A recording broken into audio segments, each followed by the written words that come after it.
और अभी हम जैसे पहले बात कर रहे थे कि बहुत सारे लोग सिर्फ इसलिए जाके अपना टेस्ट नहीं कराते, स्पेशली अपने पेरेंट्स का टेस्ट नहीं कराते। अगर उनकी तबीयत भी ख़राब हो कि कहीं ना कहीं अगर उनका कोरोना टेस्ट शफात पॉजिटिव आ जाए तो उनको अगर आइसोलेशन सेंटर ले जाएं या क्वारंटीन सेंटर ले जाएं तो पता नहीं इनकी देखभाल कौन करे।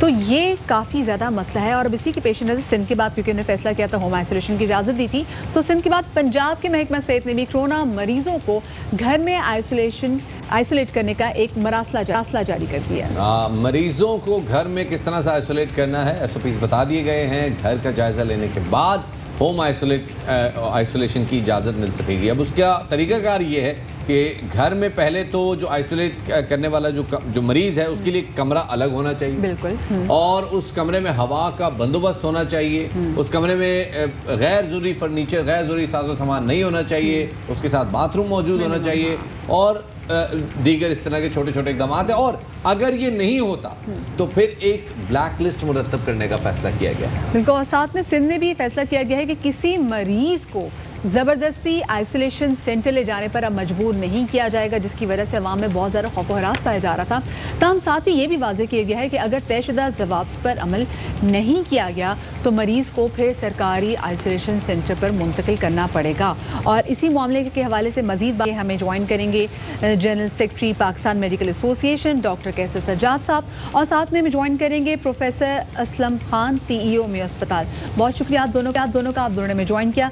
सबसे पहले तो मैं डॉक्टर कैसर आपसे पूछना चाहूँगी, ये एक तरह से अच्छा डिसीजन भी है क्योंकि बहुत सारे लोग डर रहे थे कि अगर कोई बीमार पड़ जाए आइसोलेशन सेंटर ले जाएंगे तो लोगों को ट्रस्ट नहीं था आइसोलेशन सेंटर पे। ये तो अच्छा इकदाम हो गया, लेकिन अब अगर इकदाम पे काम किया जाता है तो और मुश्किलात क्या क्या हो सकती हैं जो कि मरीज सफ़र कर सकता है जिससे। जी बहुत शुक्रिया अपने प्रोग्राम में मुझे मदद किया है।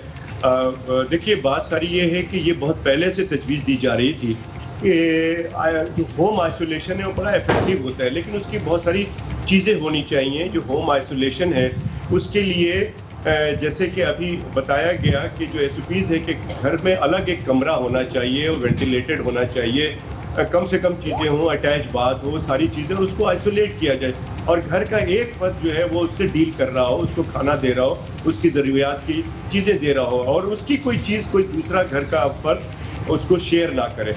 अच्छा ये तो है, लेकिन उसकी सेहत के मुतालिक हमने एक और बात की थी कि हमारे यहाँ जनरल प्रैक्टिशनर है जो कि गली में होते हैं, जो महल्ले में होते हैं, जो लोगों की खिदमत कर रहे होते हैं। तो ये जो जनरल प्रैक्टिशनर, ये फैमिली फिजिशियन होते हैं, ये ऐसे जो होम आइसोलेशन में पेशेंट होता है उनको मॉनिटर कर सकते हैं, उनकी तबीयत को पूछ सकते हैं, और अगर खुदा न खास्ता उनका प्रॉब्लम होता है तो उनको लाइन अप कर सकते हैं कि जहाँ के उनको शिफ्ट करा के उनको जो क्रिटिकल केयर सेंटर्स होते हैं वहाँ भेज दिया जाए, जहाँ डेजिग्नेटेड हॉस्पिटल्स के वो हैं।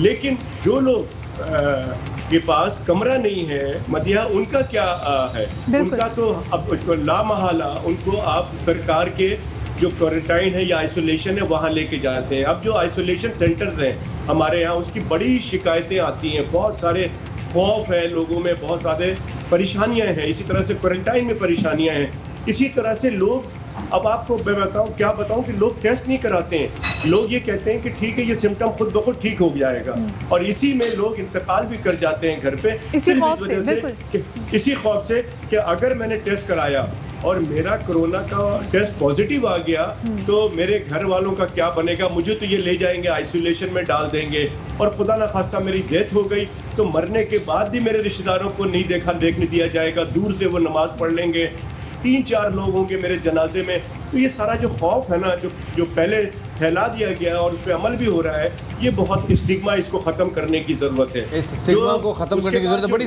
अच्छी निशानदेही की आपने डॉक्टर। मैं चाहूँगा कि इस मौके पे हम ज़रा डॉक्टर असद साहब को भी लें। डॉक्टर असद असलम खान साहब हमारे साथ मौजूद हैं। सर, ये जो जिस मामलात की तरफ डॉक्टर कैसर ने निशानदेही की है, सोशल स्टिग्मा जो अटैच हो गया जिसकी वजह से लोग होम आइसोलेशन प्रेफर कर रहे हैं, लेकिन 2-3 दिन पहले की रिपोर्ट है कि जिसमें सिंध भर में 60 ऐसे अफराद इंतकाल कर गए हैं जो कि होम आइसोलेशन में थे, और उनमें से 52 सिर्फ कराची में थे। दे वर कम्प्लीटली एसिम्प्टोमेटिक और इनकी तबीयत अचानक ख़राब हुई। इस हवाले से बताइएगा क्या मामला है ये, और ये बीमारी का रुख किस तरफ जाता है? जी बिस्मिल्लाहिर्रहमानिर्रहीम। जी होम आइसोलेशन का जो फैसला है बड़ा ही खुशआइंद फैसला है हुकूमत का। इसके 2 पहलू हैं। एक तो वो जो हॉस्पिटल में दाखिल हैं, मैं पहले उन पर फोकस करूंगा क्योंकि 14 दिन या 21 दिन अस्पताल में रहना लोगों के लिए एक मेंटल टॉर्चर साबित हो रहा है। लोग अग्रेसिव हो रहे हैं, मेंटली डिस्टर्ब हो रही हैं और बार बार अपने रिश्तेदारों को याद करते हैं और दोबारा पॉजिटिव आने पर एक किस्म का वो एजुकेशन वाला उनमें एक रवैया आना शुरू हो गया। तो इससे जो होम आइसोलेशन से जो पेशेंट तो सिम्टमलेस पेशेंट हैं या जो माइनर सिम्टम वाले हैं, वो हम उनको डेली मॉनिटरिंग के बेसिस पर घर भेज के उनको मेंटल डिस्टर्बेंस से बचा सकते हैं। दूसरा पॉइंट डॉक्टर कैसे साहब ने बिल्कुल दुरुस्त फरमाया कि सिर्फ सोशल स्टिग्मा के बचने की खातिर लोग अपने टेस्ट नहीं कराते, अगर हैं भी पॉजिटिव तो वो बताते भी नहीं है, वो घर में वक्त गुजार देते हैं, खुसूसन old age about 55-60 years age, और वो घर में ही उनकी डिजीज बढ़ती रहती है और उस वक्त अस्पताल में लैंड करते हैं कि जब हमारे हाथ से भी बात निकल चुकी होती है। उस कंडीशन में आती है कि हम उनको वेंटिलेटर पर डालने के लिए या आईसीयू में रखने का स्ट्रिक्ट मॉनिटरिंग के अलावा कुछ नहीं कर सकते, वो डिजीज इस स्टेज पर पहुंच चुकी है। आइसोलेशन का फैसला बहुत अच्छा है, इससे ना सिर्फ टेस्ट भी लोग ज्यादा करवाएंगे और हमें डिजीज का भी पता चल जाएगा कितना बर्डन है और लोगों को मेंटल डिस्टर्बेंस से भी बचा देगा। बिल्कुल डॉक्टर साहब आपने बिल्कुल सही बात की कि वो जो खौफ है लोगों के दिलों में वो थोड़ा बहुत कम हो जाएगा कि नहीं, अगर मुझे या मेरे वालिदैन में से किसी को कोरोना पॉजिटिव आता है तो हम घर में रह के उनका इलाज हो सकता है, मुमकिन हो सकता है अगर उनको घर में आइसोलेट कर दें। घर वालों को क्या करना होगा, घर वालों की क्या ड्यूटी होगी ऐसे टाइम में अगर घर का कोई फर्द घर में होम आइसोलेशन में हो? ये देखिए बड़ा अच्छा एक प्रोटोकॉल बनाया है गवर्नमेंट ने, इसमें 15 मार्क्स दिए हैं बेसिकली, जो 15 में से 12 मार्क्स सिक्योर कर लेगा उन्हीं को होम आइसोलेशन की इजाज़त है। सबसे पहले ज़रूरी चीज़ एक अलग कमरा और अलग वॉशरूम, ये, और घर वालों को ये सबसे ज़्यादा ज़रूरी है कि वो भी मास्क पहन के रखेंगे और पेशेंट भी मास्क पहन के रखेगा।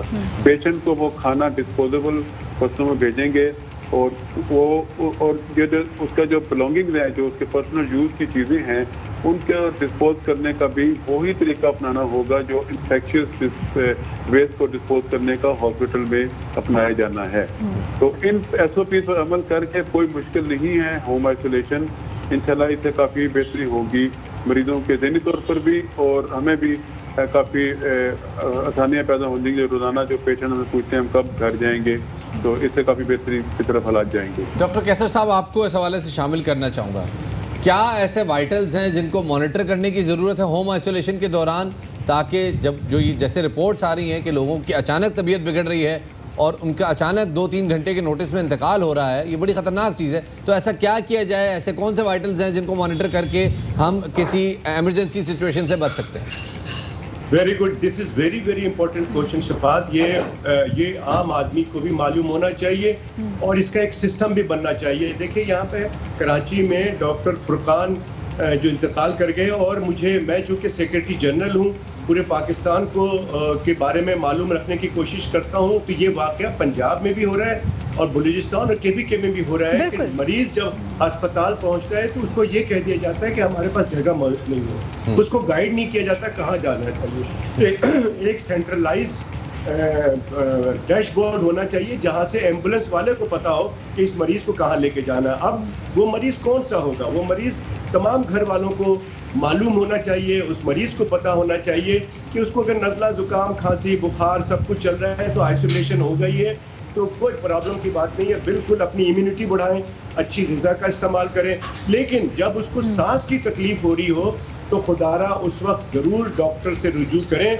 और मैं इसीलिए कह रहा हूँ कि जो इलाके के अंदर जो जनरल प्रैक्टिशनर्स होते हैं, जो कि फैमिली फिजिशियंस होते हैं, वो तमाम लोगों को जानते भी हैं, मरीज़ भी उनसे कंफर्टेबल रहता है, तो हुकूमत उनको ऑन बोर्ड ले ले तो वो फौरन गाइड कर देंगे कि कहाँ आपको जाना है और उसको इस वक्त अस्पताल जाना भी है कि नहीं जाना है। तो इस तरह बहुत सारी जानें जो हैं वो हमारी बच सकेंगी।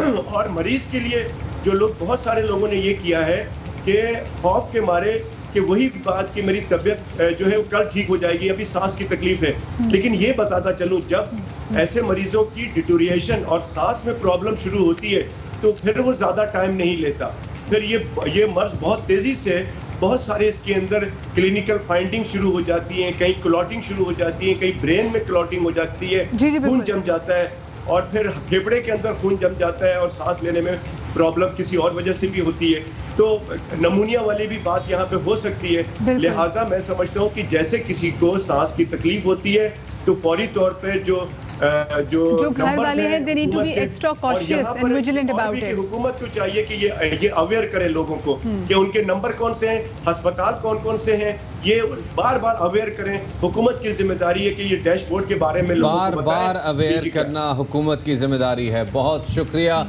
डॉक्टर कैसर सज्जाद हमारे साथ मौजूद थे, professor Asad Aslam Khan CEO Mayo hospital हमारे साथ मौजूद थे। बहुत शुक्रिया आप दोनों अफराद के सवाई फराहम करने। इससे एक चीज़ का फ़ायदा जो ये नज़र भी आ रहा है, जो इम्पैक्ट इसका ये भी होगा कि बहुत सारे ऐसे मरीज़ जो कि आइसोलेशन सेंटर में होते हैं अपने घर वालों से दूर होते हैं, क्योंकि कल भी मेरी किसी से बात हो रही थी जिनकी वालिदा आइसोलेशन सेंटर में, उन्होंने कहा इंटरनेट की काफ़ी प्रॉब्लम है, तो हम अपनी वालिदा की सिर्फ आवाज़ सुन सकते हैं, हम उनसे वीडियो कॉल भी नहीं कर सकते।